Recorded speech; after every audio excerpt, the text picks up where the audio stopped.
everyone.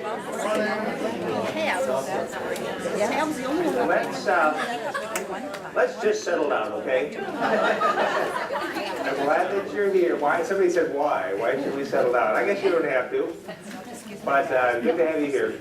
Let's begin with a word of prayer. Good and gracious God, we are thankful for this day, for rain that's coming to water our earth and replenish the water that's missing. We pray for your ongoing replenishment of our lives, of our church. We pray for our conversation today as we continue to dig into seeing gray and what that might mean. Help us. We're sitting next to people we don't necessarily know real well, and we pray that this will be an interesting time to get to know each other and listen and share.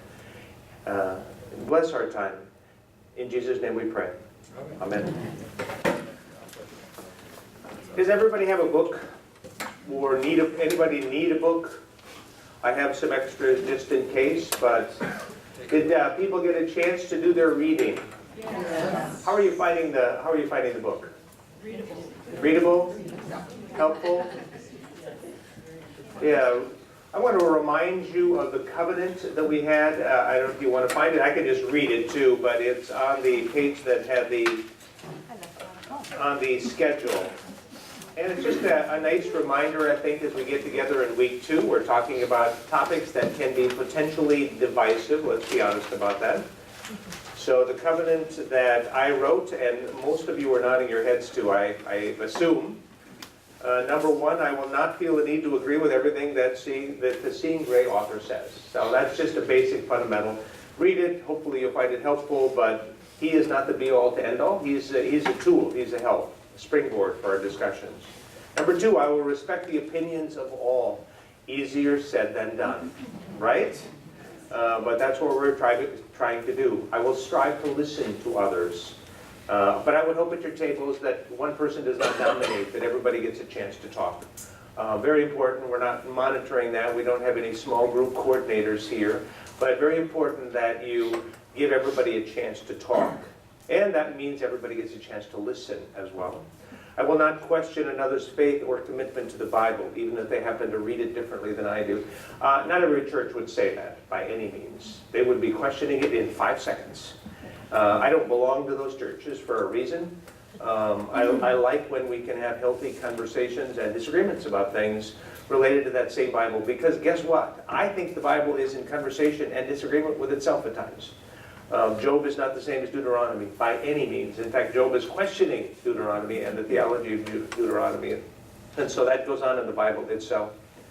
Number 5, I will do my best not to take the class discussions out of context and to bring them up in a negative way in other church settings. Very important.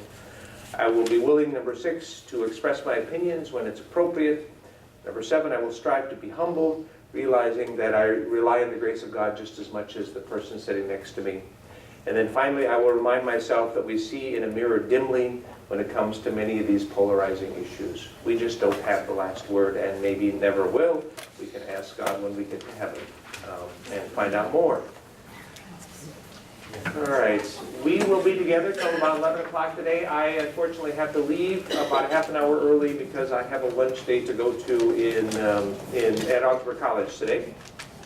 But Pastor Shelley will be finishing up the remainder of the class. So hit her up good and make her life interesting up here.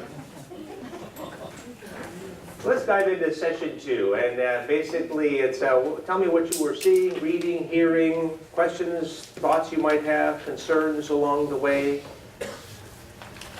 We'll get into a lot of it, but just maybe something that struck you. Is there something in particular? I thought the 5 stages that he talked about was interesting. You thought those 5 stages were interesting. We're not going to get into those much, but they are interesting. Yeah. Isn't there 6 of Fowler? Yeah. There is 6. You know, and it's interesting when you read those because it sounds like, okay, am I moving along? Which state am I in? I mean, you can't help but think, which stage am I in? And then if I'm stuck in 2, is that good or bad? If I'm not in 5 like Billy Graham is, does that say something about me? It's hard to imagine that there's not a certain value judgment on where we place ourselves with those. So that's the part where I'm just a little uncomfortable. The age was fun. Yeah, yeah. Yeah, interesting, certainly provocative. It's a theory. It's a theory about faith development. It's certainly not the last word on that, but, you know. What else? What else? Yes, Lois? Ambiguity. I liked the word ambiguity, and I remember you used it in a sermon. I did? Ambiguity? Or maybe my sermon was ambiguous. That's another way to look at that. Well, anyway, I think it's an intriguing word, and I like the way it's spelled. Ambiguity. Yeah, there's plenty of that, isn't there? All we got to do is start quoting Jesus, and we can find ambiguity, can't we? Whoever wants to follow me, first sell all your possessions, give them to the poor, and then come and follow me. And then we can quote that. We can quote other things Jesus says. He praises Zacchaeus. He only gives away half of his money to the poor, right? So, which is right? Well, I think that's the wrong question. There's ambiguity, really, in what Jesus says about money and a variety of other things. Yeah. What else? What other things kind of stand out? Listening. You know, we're going to talk a lot about what in this class, but we'll also spend some time talking about how, because these things don't necessarily come easily. Some will happen today, hopefully. In all the classes, there'll be some how. But I think as we go along, we will spend more time talking about the how of things. How do we listen? The one handout that you got, Pastor Shelley will talk about it at the end, but it's from a book that we read last year called God's Welcome. And it really has to do with how we engage in a conversation about political issues, theological issues, about which there might be disagreement. Yeah. So it's meant to be a how devotion. Other things. Building up instead of tearing down. Building up instead of tearing down. It always feels better to build up, doesn't it? It really does. If you can't see something nice. Well, we're going to get to that. We're definitely going to get to that. We've heard that before somewhere or other. Yeah. About every time, every fourth funeral, it seems like I do for somebody that's over 90, somebody will say about that person, yeah, they never said an unkind word. They never said an unkind word. They're not going to say that about me, unfortunately. I don't know about you. I think, boy, they're saint-like. I haven't gotten there. I've said unkind words, I'll admit it. And still do. We all struggle, I think, at times. Some people are just better at the kindness than others, perhaps. Yeah. Well, let's dive into some of our questions. Number 2.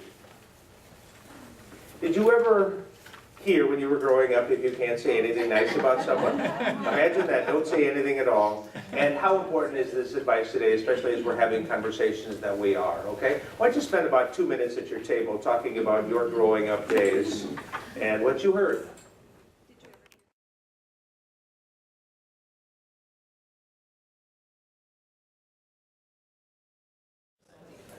So what did you hear when you were growing up? I'll wash your mouth out with soap. I'll wash your mouth out with soap. Yeah, I heard that a few times. I did hear that one. Yes? Not only were we not supposed to say anything bad about people, we weren't supposed to complain about anything. No complaining. And count your blessing, I guess, would be the flip side of it. Yeah. But maybe they like the negative part. Just don't complain. Just make do. Make do. Yeah, You know. it's not good with, they don't want to hear it. Because they had so much, it was so much worse for now. Yeah. All right. What else did you hear at home? Yes? We need a clarification here, because can you say that Delman Young is not a good left fielder? Does that fall within the scope of this, or? We are going to be talking about that issue today. Yeah. Well, yeah, not about the Twins, though. They did do the Yankees 2 out of 3, which is a small miracle. So, I think I've shared this story before, but I'll share it again just because you brought up the Twins. I was in my first Easter at Transfiguration, my previous congregation, and I had made some crack about, I think it's almost easier believing Jesus rose from the tomb than that the Twins are gonna win the pennant with their current pitching staff. And you know, I just couldn't help myself. I just blurted out. Well, I didn't know this, but the assistant general manager of the Twins belonged to Transfiguration. And I had met him before, so so we walked out and said, "Hi, I'm Bill Smith, and I'm the assistant general manager of the Minnesota Twins." So, and so, yeah, my mouth gets me in trouble more than I care to admit. So I don't know if it relates to baseball or not. Good question. We're going to talk about that today, though, and how should we be speaking about each other? I mean, there's a thing you could say about Delman Young without calling him out. I'm interested in baseball, and Bobby Valentine of the Red Sox right now calls out Euclid. Do people know who we're talking about here? Kevin Euclid? Calling him out in the press. Why would you do that? That's just stupid. Why would you go talk to him in person, face to face, and say, "Hey, we need to talk because I'm not necessarily seeing something from you. Tell me about it." But no, he just calls him out in front of the press and starts a big brouhaha, and who knows what's going to happen in Boston. He became more notorious. He got Yep. mentioned. Yeah, that's right. Why else? Yep. So what else? What else did you hear growing up? Well, at our table, we heard sticks and stones can break people's bones, but words shall never harm. Yeah, there you go. Never. That's not a good proverb. Because words hurt all the time, don't they? They do more damage than anything. So whoever made that up, just take it away. So, huge deal. Bullying. Yeah, a huge deal.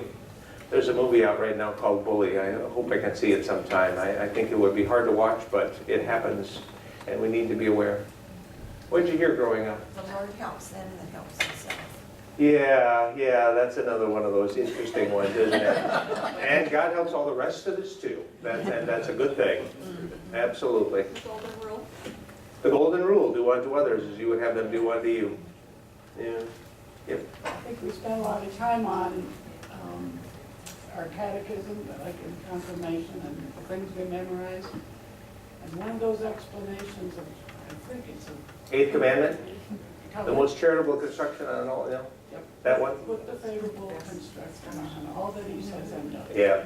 My dad believed in that. I still remember that one. I mean, that still hits me sometimes, yeah. What is it? Because I didn't hear it. It's the explanation of the eighth commandment where Thou shalt not covet. Don't bear false. don't bear false witness. Oh, that's right. And so the idea is to, when your neighbor does something, make sure you put the most charitable construction on what your neighbor does. Don't just be making stuff up or starting rumors. Put charitable construction. Put the most positive light on what your neighbor does. Or maybe go take the time to find out what really is. Wouldn't that be a thought? Yeah.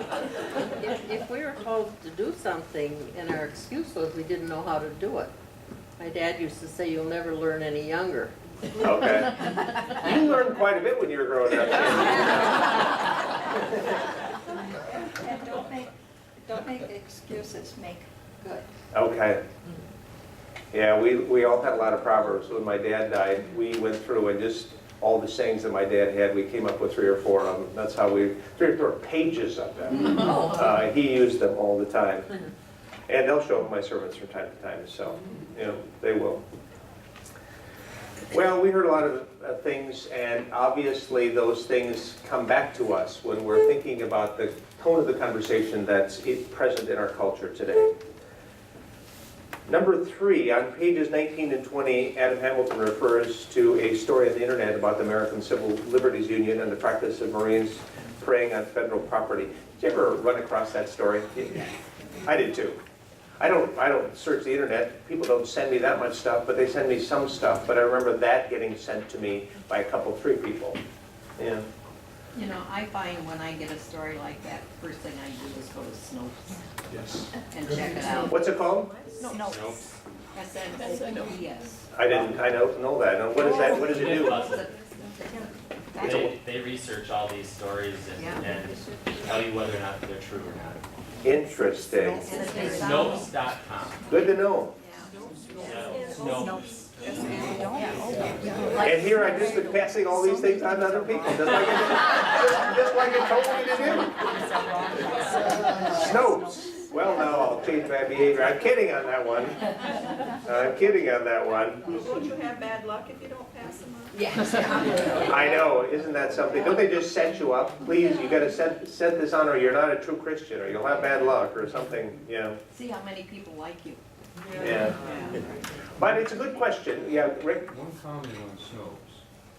verify before you believe.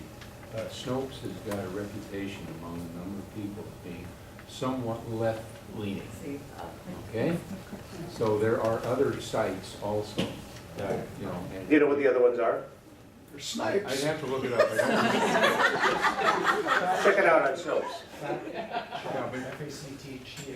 Oh, yeah. What is it, what is Fact it? check. Oh, back. Fact check, okay. That's a, and, There are shades of gray here, you know? Oh, yeah, Snopes is not Wow. black or white. absolutely. Well, anytime you have somebody checking out somebody else, you gotta check out the checker too. Absolutely. Yeah, very true. Yeah, Nancy? I didn't hear how. the Facts word- check. Facts, F-A-C-T-S? FACTS. No, No, F-A-C-T. no F. FACT, fact, check, C-H-E-C-K, all one, .com. Facts check. No, everybody, every source, everything comes with a bias. Everything. Never hurts to remind ourselves of that because we assume that we're getting it straight, and we're never getting it straight, are we? There's always a slant of some kind, a way of telling the story. Yeah. So, have you sent articles on? Should we send articles on? What do you think? Let's just talk about that. Now with all the viruses and everything, since we've had our computer hacked, they feel came through some of this stuff that's been forwarded. Okay, so you're hesitant just for that reason, the viruses. Well, most of it. Yeah. I'm not gonna have my luck changed whether I'm gonna send it out or not. No? If you're going to YouTube or Facebook, you know, that's pretty safe. But if you're going to a website that if the address in that website is something you don't recognize, you're clicking in and going to that guy's control. He's got control, she has control of your machine when you do that. Yeah. But, you know, Facebook or YouTube, yeah, go look at it. That is safe. Yes? The only thing I have to say is, once your friends or, you know kind of which way you're leaning, that's all the information you get. You get bombarded with that. You don't get it from the other side, you know, Yeah. so you can make an informed decision. Yeah. Really? So yeah, it's easy to find like-minded people and then just live in that world, and that's not the healthiest thing either, I think is what you're saying. Yeah. Some of us don't have friends Yeah. So don't send anything to Bob, he's just gonna delete it, so.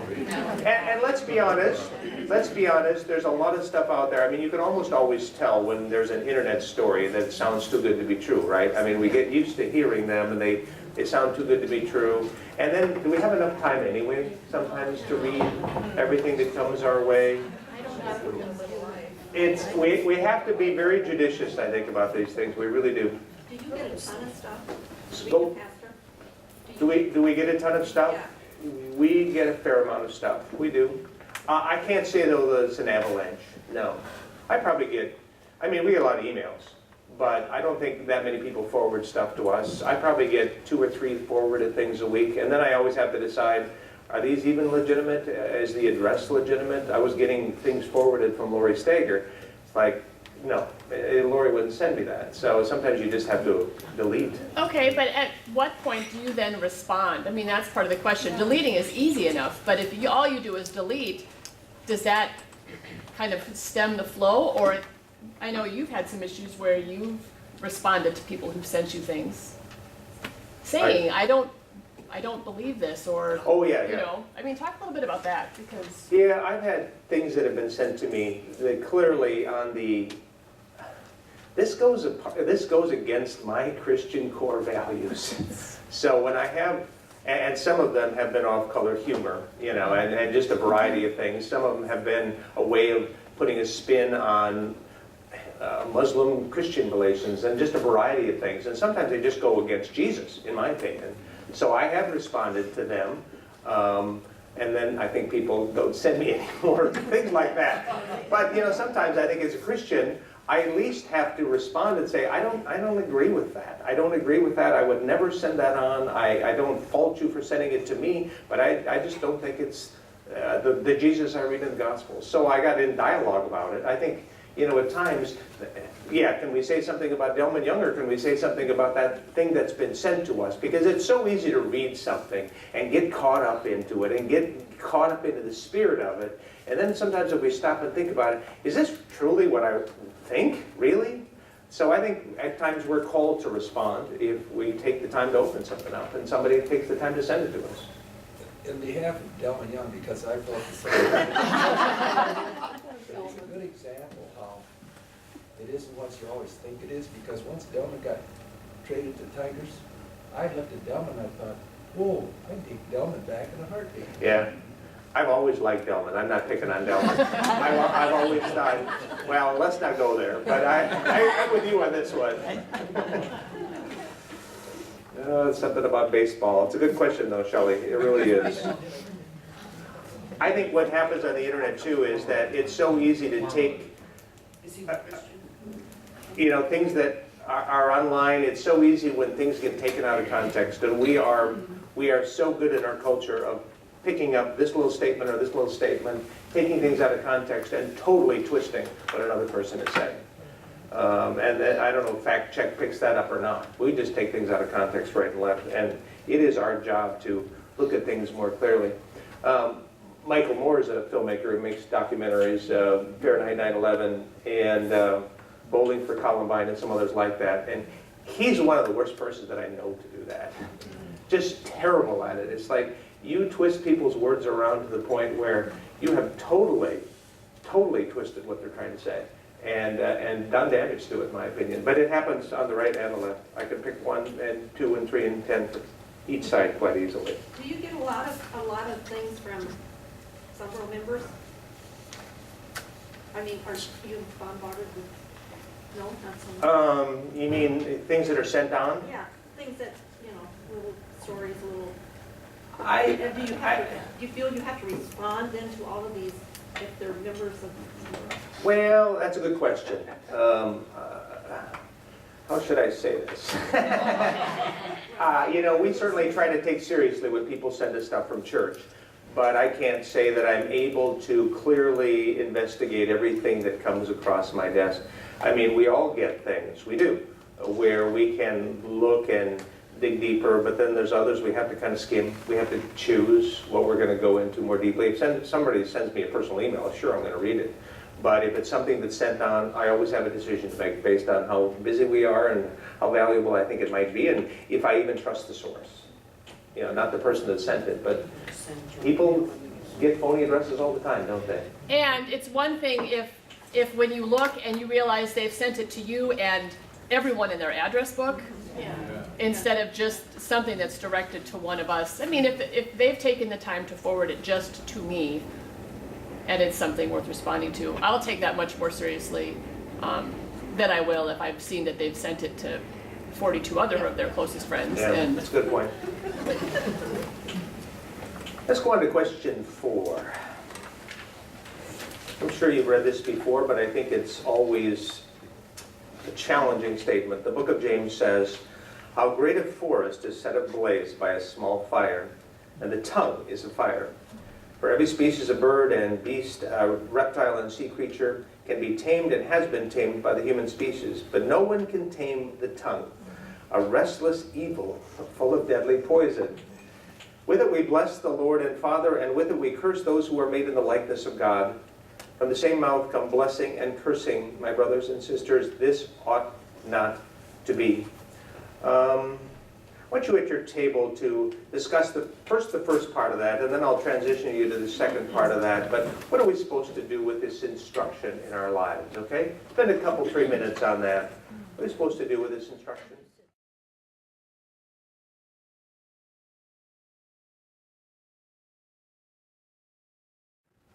Yeah, I think that'd be helpful for all of us. Yeah. Remember, it is getting worse. Remember it. What else? What are we supposed to do with James? Like think the golden rule could apply here too as well. I mean, how would we like to be treated? Would we like to be spoken to in that manner? I mean, so, Yeah. Yeah, do unto others, imagine ourselves in somebody else's shoes, yeah, or vice versa. We hope that they imagine themselves in our shoes. You know, we want people to give us the benefit of the doubt. If people have questions, we want them to ask rather than just assume, I think.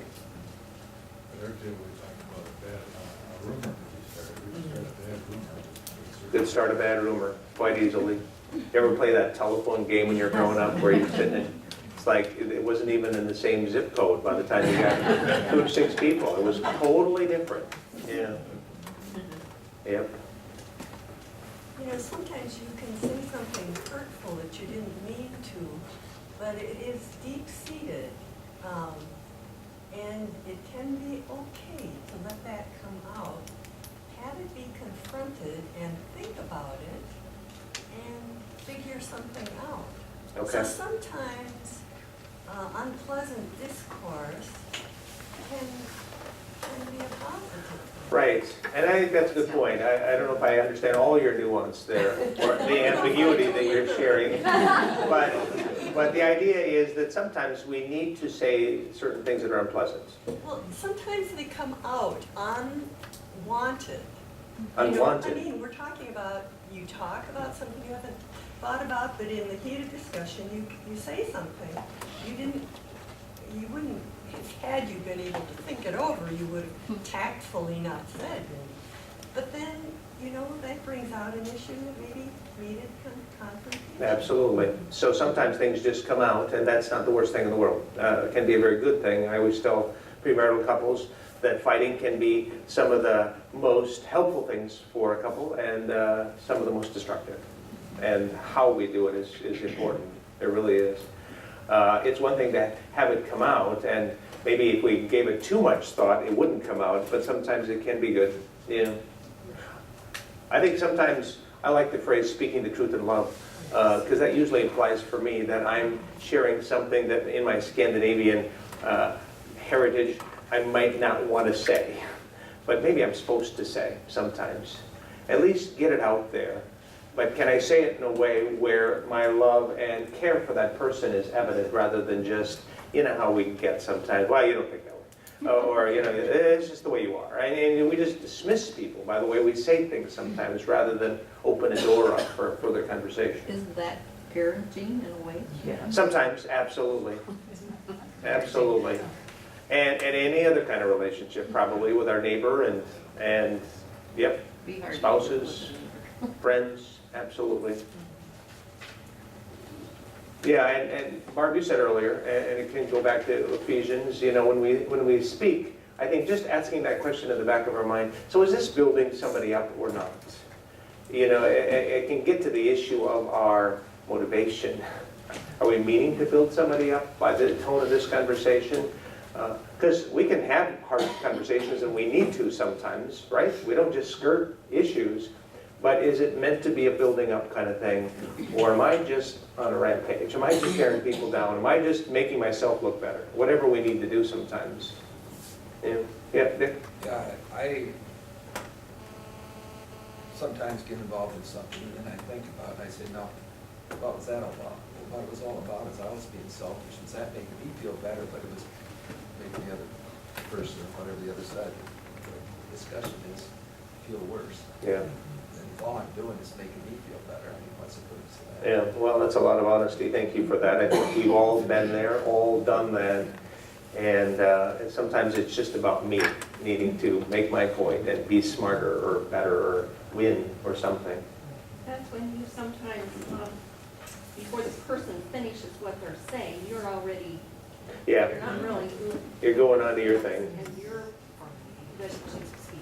Yeah, absolutely. You have that already formed in your mind, once Yeah. you even finish. Yeah, Paul? Kind of a compound thought here. One is, even though it's one of your rules, and I respect that, okay, because I respect you. The key is I don't respect every opinion. I will respect the person. But I think when I disagree with somebody, especially if it's so ignorant and so uninformed. You know, my mind is made up, don't confuse me with the facts type thing. Yeah. I cannot respect that opinion, but I can respect the person.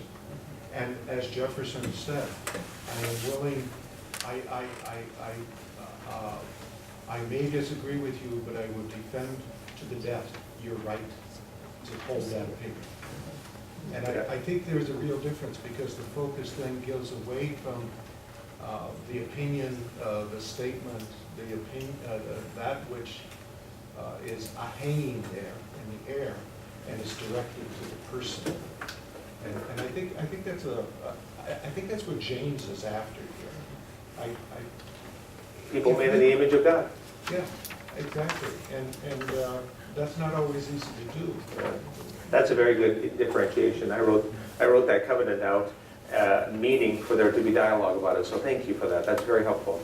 I was just reading about John Adams, and he talks in terms of when he was in his teaching part of his career, that he found encouraging words help the children to be open to learn. And I think that follows along with what you're saying. And I think even not in the classroom setting, but in other settings too, that sometimes an encouraging word can maybe free that person up to go on to be the better person that they want to be and that maybe been struggling to be. Yeah. You know, we could go, yep. I think there's times that I think there are times, though, that you do need a harsh, strong word to be spoken just to shock somebody to come to their senses as to what they're doing and what's going on.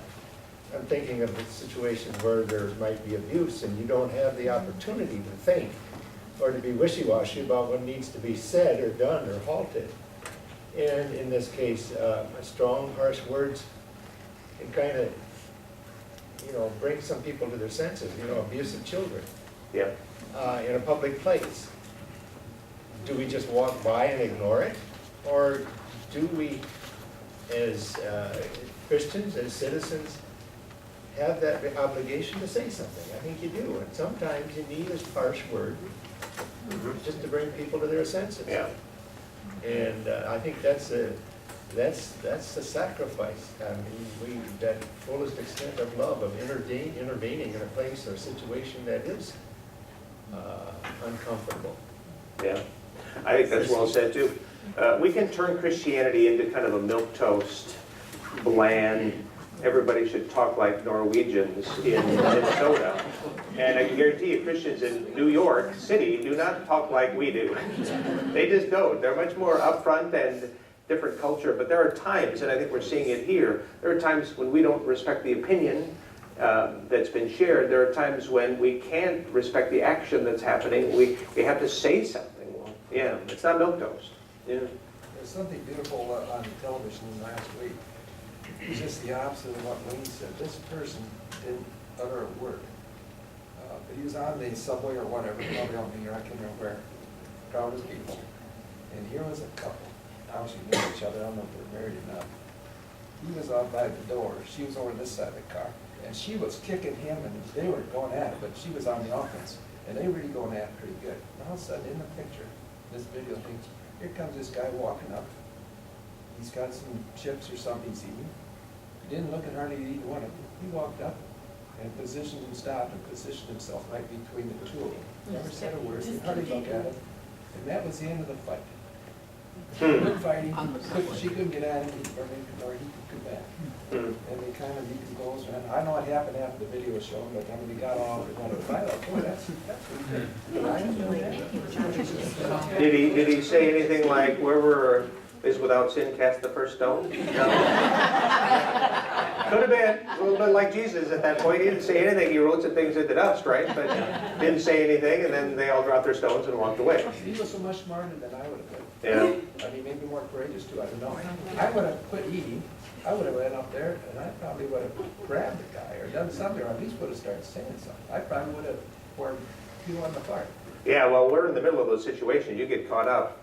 And I remember seeing an abusive situation one time, and I just took off like crazy and ran over there, and I was going to be, well, just like Hunger Man. Whatever Hunger Man needed to be. And And, you know, unfortunately, they just said, oh, we're fine, but they stopped. They did stop. We're fine, but it took somebody in the middle of it. But your adrenaline just takes over, you know. What I said once when I saw a mother abusing a child, I just said, oh, some days are so hard to be a parent. Yeah, absolutely. I think you do need to speak up. I was in the swimming pool and there was a woman who came in and stayed in the shallow end and jumped and watched her child who was on the steps. And as soon as the class was over, the woman took and swam to the deep end of the pool, leaving the child at the steps, calling, "Mama, mama, mama, mama." I'm a lifeguard, and I said, "You do not leave your child down here. She's too precious to lose. What are you doing?" Yeah, I just couldn't walk out of there, get out of there, and not say something. It was really that's not a milquetoast word. good grief. Yeah. We're going to talk some more about how we do these things as we go. Let's go on to number 5. 1992, Patrick Buchanan was seeking the Republican nomination for President of the United States. He didn't receive the nomination, but he made a speech at the convention. He said, I quote, "There is a religious war going on in our country for the soul of America. It is a cultural war as critical to the kind of nation we will one day be as the Cold War itself." Buchanan went on to describe the culture war, forces of good that are trying to push back opposing forces of darkness and restore some sort of normalcy or morality to our culture and our country. Well, I thought just for fun we'd take a little trip down memory lane. Those people that were not alive in the 60s, you'll just have to listen. Okay, so just off the top of your head, tell me about JFK. First Catholic. First Catholic, I know, that's the first thing I thought of too. The first Catholic president. First word. Camelot. Camelots. Ask not what? Ask not what your country can do for you, but ask what you can do for your country. Marilyn Monroe, Bay of Pigs. Marilyn Monroe, Bay of Pigs. Okay, I mean, let's be honest, great excitement, right? Great excitement, I think, at the possibilities that were there, and then a bullet struck in Dallas, and everything kind of unraveled. Civil rights movement, tell me about that. What comes to mind off the top of your head? Riots. Bobby Kennedy. Wallace. Freedom Riders. Rosa Parks. 1964, they ended racial segregation in the schools. Boy, that was not an easy time at all. And public places. 1965, the National Voting Rights Act, where everybody had to have equal access to voting practices. Martin Luther King, what comes to mind? Prophet. Prophet. I have a dream. I have a dream. I think that's a great quote. What's prophets about? P-R-O-P-H-E-T-S, right? Like Malachite. Yeah. A prophet, a modern day prophet. What else comes to mind? He spoke at the Luther League Convention. Did he? In Miami. In Miami. In 1961. Okay, certainly controversial, definitely controversial. They closed the casinos for the first time in Las Vegas Okay, when he when he died. Why, where was he when he died and why? Memphis and why? Garbage, it says. Garbage workers, or sanitation workers strike, but yeah, he was there to defend the rights of those workers. Yeah, and he had kind of predicted that this day might be coming. I don't know how you show up in public, but he did after that. Nonviolent protests. Certainly push nonviolence, much like Gandhi. We don't always understand that because we're so immersed in a culture of violence, but you know, nonviolence, he pushed nonviolence. He created a lot of hatred Yeah, and why do you think that was? because he was trying to make everybody understand that everybody had a right to vote, to go to school. I mean, equal rights. Yeah, And So- and blacks were not real people. no, they weren't. It took a long time, and we're still struggling with some of that, aren't we? Yeah. It just changed maybe the culture, to another culture. Yeah. just by, and I don't want to get into this too much, but just by way of, you've seen some of the polls and how we're responding to the Trayvon Martin shooting, and, we're split along some racial lines there, not 100% either way, but there's certainly a different perspective from African Americans than there are from whites on that issue. Yeah, but you got a Spanish guy in there too. I mean, what race are we talking about? Yeah, well, absolutely, Profiling. absolutely, Only Norwegians count? yeah. The Great Society of Lyndon Johnson. We're still doing it. We're still working on it to some extent. We were going to have domestic programs that, eliminated poverty and provided for racial justice and a variety of other things. And in some sense, I think if you want to go into the Christian version of this, we were going to bring in the kingdom of God. How's that working out? Maybe not so well. It just goes to show, and I'm not trying to tip a hand one way or the other, but money can't solve all our problems. It just can't. The pill. Somebody thank God over here. What else? The pill.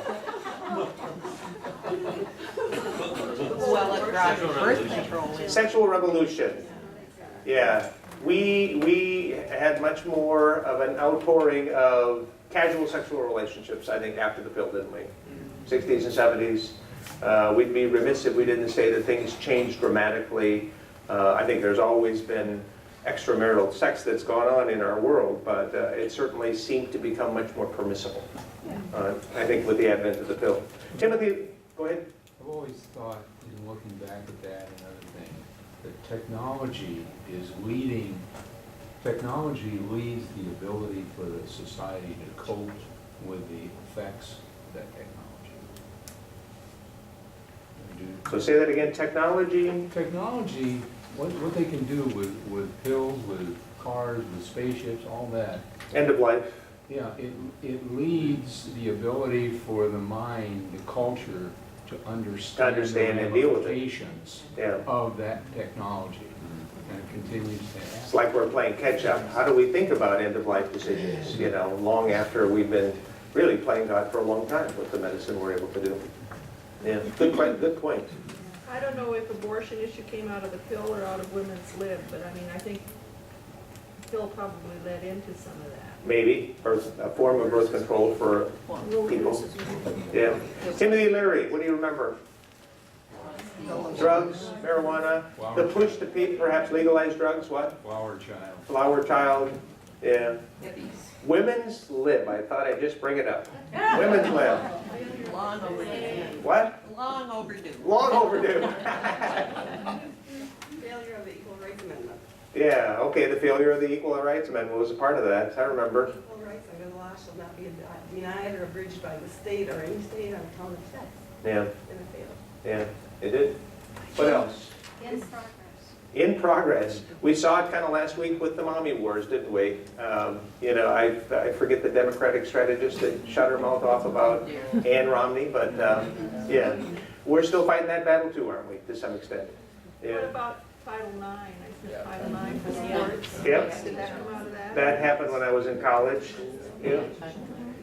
And we see some of that with Pat Summitt and her retirement and how much that basketball program has taken off. There's certainly been a remarkable kind of transformation in women's athletics, but it's not the same as men. It's just not. Yeah, there are. And I don't mean that in any kind of derogatory way. They just haven't kind of caught up with men to quite the same extent. And then finally, Roe versus Wade, of course. Abortion rights, 1973, under the 14th Amendment, right? The due process clause of the 14th Amendment. All you got to do is mention those things, and you begin to see we, as a culture, changed dramatically. For those of you that didn't live in the 60s, well, you just lose out. I'm looking at my colleagues, trying to be older and wiser. But they're always giving me a bad time about technology, because I'm a dinosaur. What can I say? So it's just a little backlash. I have about 5 more minutes to be with you. I want to go on to number 6 a little bit too, because that's part of it too. There was an inevitable backlash. I mean, Newton's third law of motion, for every action there is a what? Equal and opposite reaction. It's just going to happen. It happens in the church all the time. It certainly happened here with some of the things that happened in the late 70s and 80s. Jerry Falwell and the moral majority, what do you remember? Not good. What a dork. And you know when he was at his worst? After 9/11. When he blamed it on homosexuals, and it's just like, please, don't do that. Don't be blaming. Don't be pointing fingers. Yeah. Don't make a fool of You remember why he started out? I mean, the moral majority wanted to overcome Roe v. Wade. That was their first kind of marching order. They wanted to get the right justices on the Supreme Court so they could overcome Roe v. Wade. So that was kind of where they got started. Pat Robertson and the Christian Coalition, what do you remember? 700 Club. The 700 Club, it's kind of still going on. What else do you remember? It started in 1989. He ran for the presidency in 1988. Obviously, he did not get it, but this started formally in 1989. It was meant to be voter awareness. They were going to have a push to inform voters about things, and it was going to be something that was non-biased, non-partisan. Well, they quickly found out that it wasn't non-partisan at all. And so they got in trouble with the government on that, and so they changed some of the ways that they do things. But that was what they did. They tried to influence elections in the late 1990s and onward. And then James Dobson and the Family Research Council. What do you know about that? Wait. You know James Dobson, right? Focus on the family, focus on the family. And promoting traditional family values. Right? A little tricky to define what those values are today in a changing world. That could be part of our cultural struggle. But they got into politics. It's certainly got into politics. Yeah, I think that's where, then I wanted nothing more to listen to. Okay. I went on the website, and basically a lot of their advocacy was against certain things. Abortion, LGBT rights, divorce, stem cell research, pornography, and the theory that the global warming is caused by human beings and human activity. So they define themselves by those things that they're against, and they're certainly actively involved politically in those causes, working against those causes. And then finally, the religious right. You know, that's a more ambiguous. It's more of an umbrella, I think, isn't it? So basically, Christian political groups that get involved in issues of advocacy and politics as they struggle with, I think, trying to promote socially conservative values. Is that fair? Does that sound like the religious right? Say it again. Pretty black. In the black and white thing, yeah. And it's sort of the pendulum swing to one side. Yeah. In the reactions. It certainly has been. So that's my last question before I have to leave. As you recall these events, do you think the pendulum might have swung too far in the opposite direction? Aren't you asking good questions? Way to go. So obviously you can see Newton's third law going on there and the pendulum swinging the other way. Did it go too far? What do you think? Yes. Most of you are saying yes? We're still involved in this culture war, though, aren't we? Doesn't it feel like we're in a culture war? But we've always been in a culture war. And I think when we think about the thing that gives me some balance is that when those pendulum swings happen, did it go too far? Some stuff, I would say. But the reality is we survived it. And the pendulum has swung back in many ways, and then it swings back the other way. I'm convinced that our particular system, in the big picture, is capable of taking those swings with all the checks and balances, and we survive. I think I could go down a list of particular congressional acts or presidents that we have had and say we survived them, and somebody who disagrees with me can go down another list and say we survived them. The republic is still alive and thrives. in spite of. Yeah. But because of our basic rules of the game, and that's the key, I think, did it go too far? We're still Always. here. I think that's good argument from history. Usually, always we go too far. And then it swings back another direction. And I think I maybe mentioned last week, where evangelicals these days find themselves also on that slippery slope, losing members. A lot of their kids are not staying around. And you know why? Because they don't like their stand on gay rights. And so they're just saying, no, we're not going to be that way. So you were going to say... But as it goes what? from one extreme to the other, it always has to pass back through the middle. Yeah, well, that's kind of what Adam Hamilton is banking on. Can we find some sort of middle that allows us to live in this kind of culture? Because otherwise it feels so polarized sometimes. Dick, you were going to say. Well, listen to Paul there, you know, and I reflect on myself, and it comes back to where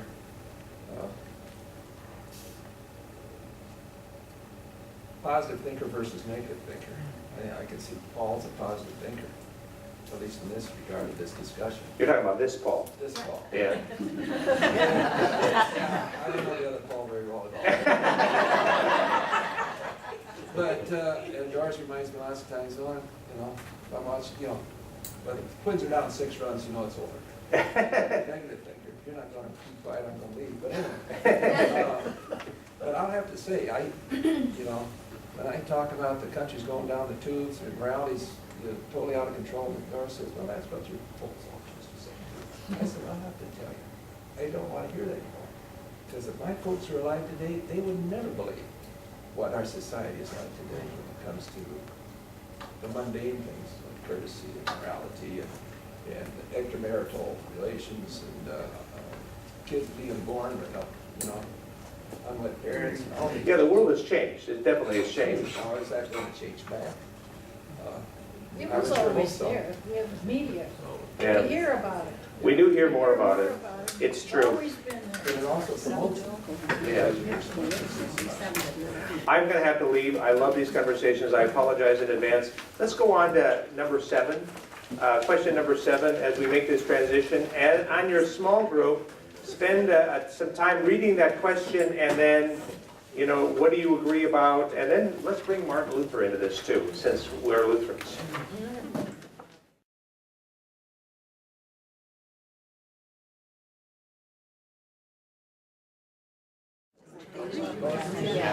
So Adam Hamilton says that part of the polarization we experience in our country today is the result of pastors and church leaders who have abandoned the teachings of Jesus and the apostles. Isn't it lovely that Pastor Bird left just at this time?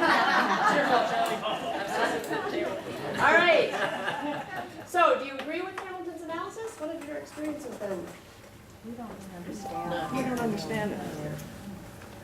Anyone want to take a shot? What do you think he means? What's the ELCA stand on gays, on homosexuality? Yeah, I was gonna say, we will talk about that.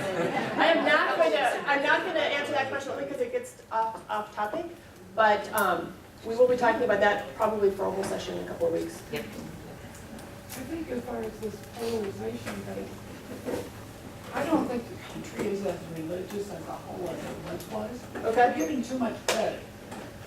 So he thinks pastors get too much credit for sending the country down the tubes. Thank Or you. blame, I think. Credit or blame, okay. I think technology and politicians and a whole lot of other things have at least as much or more responsibility for the polarization than they're blaming the churches. How many of you have noticed or have experienced, did pastors that you grew up with speak more explicitly from the pulpit about their particular stance on certain issues, be they social issues or moral issues? What have you experienced? At my parents' church, when Kennedy was running for the presidency, the pastor said, "Do not vote for a Catholic." Interesting. So the pastor from the pulpit From the pulpit. said, do not vote for a Catholic, all right? My mother said you don't date one. Yeah. Did your pastor tell you not to date one? Huh? Did your pastor tell you not to date one? My mother told me. Well, I'm sure your mother had lots of good dates, which is... Well, her father was a Lutheran pastor. Ah, so she had probably heard it. Ellen? We had 1,500 Lutherans and 99 Catholics. There wasn't any worry about dating. Limited pool, all right, done. Yeah. I don't remember a personal opinion ever being given from the pulpit. No, I don't either. Out of the pulpit, yeah. Oh, out of the pulpit, you heard the pastors say things? Yeah, somewhat. Well, let's be honest, it's not as though, as clergy people, we don't have opinions. No, and of course we should. I mean, But you know what? I don't think it's all negative because there was somebody that was from the seminary that was here and says, it is changing. The young people now want to know, what can we do for the poor? What missions do you have? Before they get into college or get into anything, that's the first thing they want to know, is we want to work, we want to do things. And I think it's coming from our pastors in our church and from the leaders around there that is helping, because I worked in the school district and I thought, oh boy, we're in for it, because the kids now, all they think about is me, me, me. What can I have? How much can I have? So when I heard this, that now they've changed and they want to know what to do for the world and what to do for Hunger, I thought, something good is happening someplace. You know, I don't know where, you know, it's the church, it's the leaders, it's the society, who it is, but the young people are more open to helping others, and they're not against, it's older people that discriminate against handicapped people, against the black people, against all denomination, all different types of people. It's our generation more that do that than the younger. Some of those changing values Yeah. come out in different sorts of ways. Yeah.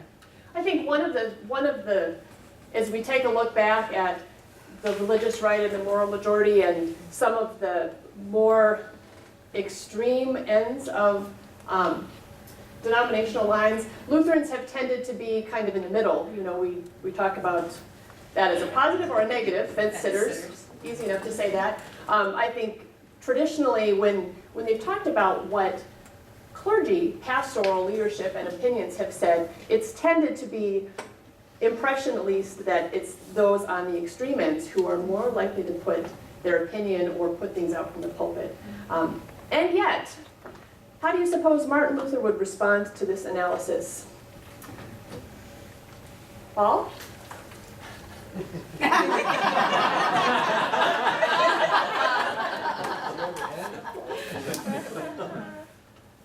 I was thinking of a couple of things.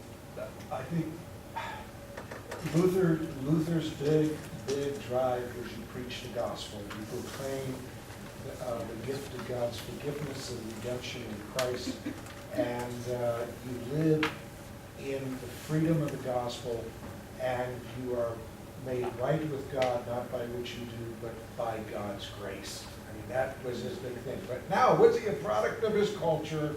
Yeah. His attitude towards towards the Jews was anti-Semitism, and it fed, among others, the Nazis. And it was a theological defense for the Nazis. Did he have some ambiguities?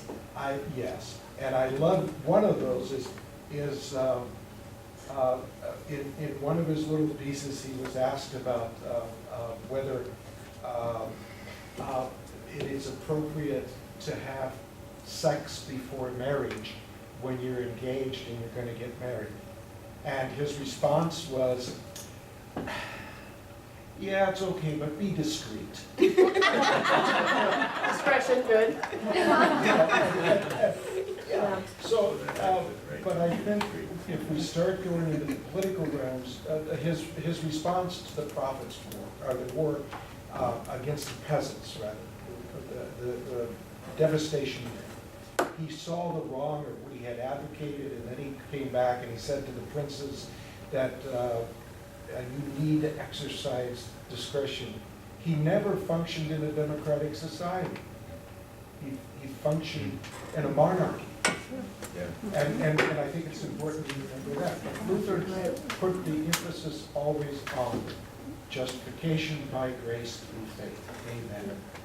And I think that is an important point to take. It's easy to say as Lutherans, well, because we're centrists, we see this gray thing much better than people from other extremes, and we are more naturally inclined to be careful with our words, but that certainly is not the case. Emily? He was also concerned with society. I mean, Yep. when we went on the Germany trip a few years back, I mean, he started, mission work for the poor and these kinds of things, which, we don't get that. and hearing about his doctors and things, so he was also aware of his neighbors. Knowing what's going on. Yep. Are all sects of the Lutheran denomination, I mean, do we have the Wisconsin Synod, the Missouri Synod, and then we have now the ELCA. And 30 other Lutheran There are churches in America. Well, others too, but I mean, do some of the other parts of the Lutheran denomination hear more from the pulpit? I grew up in the old ULCA, and I mean, that's about as loose as you could get. I know we're in ELCA churches every Sunday, so that's We're not shopping around. I'm guessing yes. I'm guessing you can no more generalize about any particular tradition than you can. And just given the fact that there are 8 different ELCA churches here in Rochester, and they range across the spectrum of the types of leadership, the types of people in the congregation, and how that goes up. So it's we very allow different. female pastors. Yes, we And do. Missouri Synod. Yep. Or Wisconsin. Well, Wisconsin. I think the other thing that Luther might say about this is that one of the things that's been lost, I think, is the nuance. I mean, Luther talked about the 2 kingdoms. The kingdom on the left, which is kind of the kingdom that legislates and orders society, civic engagement. And the kingdom on the right is the kingdom of heaven that is really kind of set aside as God's kingdom, this coming kingdom.